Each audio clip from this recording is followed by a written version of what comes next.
Disclaimer: this channel does not promote any violent, harmful, or illegal activity. All contents provided by the channel are meant for educational purpose only. 2021 সালের corona পিরিয়ডের সময় doctor Sandeep ঘোষকে লুকিয়ে চুরিয়ে আরজি করে principal করে পাঠানো হয়েছিল। কোভিড পিরিয়ডে কেউ জানতো না, সবাই ছিল যে যার বাড়িতে। ঢুকে থেকে শুরু হয়েছিল দুর্নীতি চক্র। এই দুর্নীতি চক্র 3 মাসের মধ্যে ইন্টার্নশিপ করতে গিয়ে আমাদের ছেলেমেয়েরা তাদের বন্ধুরা বুঝতে পেরেছিল। তাই জন্য তারা 2021 সালের অক্টোবর মাসে প্রথম প্রতিবাদ করেছিল। আরজি করের কান্না, এই প্রিন্সি আর না, আরজি করের কান্না, এই প্রিন্সি আর না। এই দুয়ো তুলেছিল কাগজে, কলমে, পেপারে, টিভিতে, ইউটিউবে, সর্বত্র দেখিয়েছিল। বড় বড় বৈঠক হয়েছিল। ডক্টর নির্মল মাঝি, ডক্টর শান্তনু সেন, ডক্টর সুদীপ্ত রায় সবাইকে নিয়ে বসে মিটিং হয়েছিল। তখন তাদের আশ্বস্ত করা হয়েছিল, না না, এই প্রিন্সিপালকে আমরা সরিয়ে দেব। কিছুদিনের জন্য গা ঢাকা দিয়েছিল স্বাস্থ্য ভবনে। তারপর যেই আন্দোলন ধামাচাপা পড়লো, বাধ্য হলো ধামাচাপা দিতে ওপর মহল থেকে চাপ দিয়ে, তখন আমার মেয়ে এবং কয়েকজনকে এই প্রিন্সিপাল যা অকথ্য অত্যাচার করেছে তার কিছু অংশ আমি 14 তারিখ সোদপুরে বলেছিলাম। প্রিন্সিপাল তাদের এক্সট্রা ডিউটি দিয়েছিল, ইন্টার্নশিপ কমপ্লিশন আটকে দিয়েছিল এবং 17 দিন ধরে টানা স্বাস্থ্য ভবন দৌড়তে হয়েছিল শুধু ইন্টার্নশিপ কমপ্লিট হয়েছে এইটা বলবার জন্য। এবং বলা হয়েছিল ইন্টার্নশিপ শেষ হলে সেই দিনই আরজিকর থেকে তল্পা নিয়ে হস্টেল ছাড়তে হবে।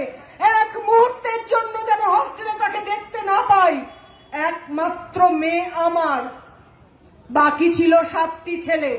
বারবার করে কান্নাকাটি করতে করতে একটাই প্রার্থনা করেছিল, স্যার আমাকে শুধু কনভোকেশনটা দিন, আমাকে ওতপাট করিয়ে বলুন আমি ডাক্তার হয়েছি।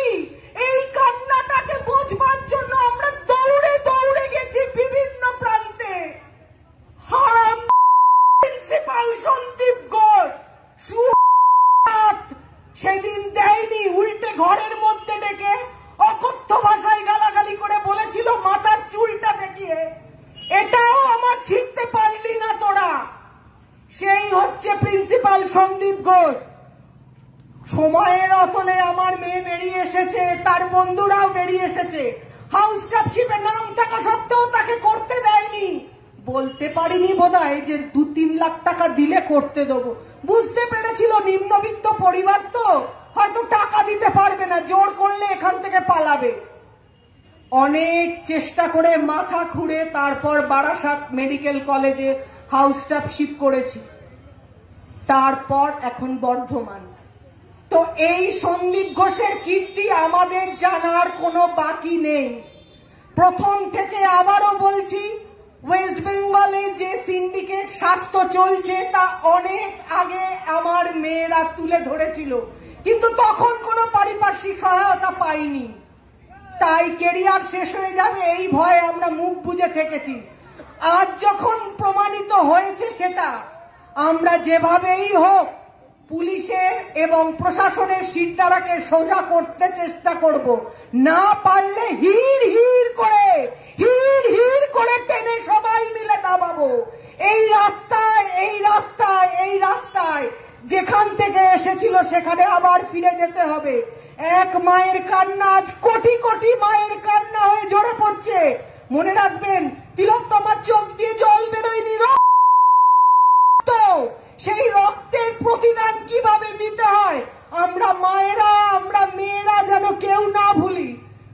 আগামী 8ই সেপ্টেম্বর সারা বিশ্ব জুড়ে প্রতিবাদ হবে, দেশ বিদেশে। সারা পৃথিবীর কাছে বাঙালির লজ্জা এই ঘৃণ্য সরকার, এই ঘৃণ্য সমাজ। যত তাড়াতাড়ি পারেন টেনে নামিয়ে আনুন, টেনে শেষে বলবো, উই ওয়ান্ট জাস্টিস।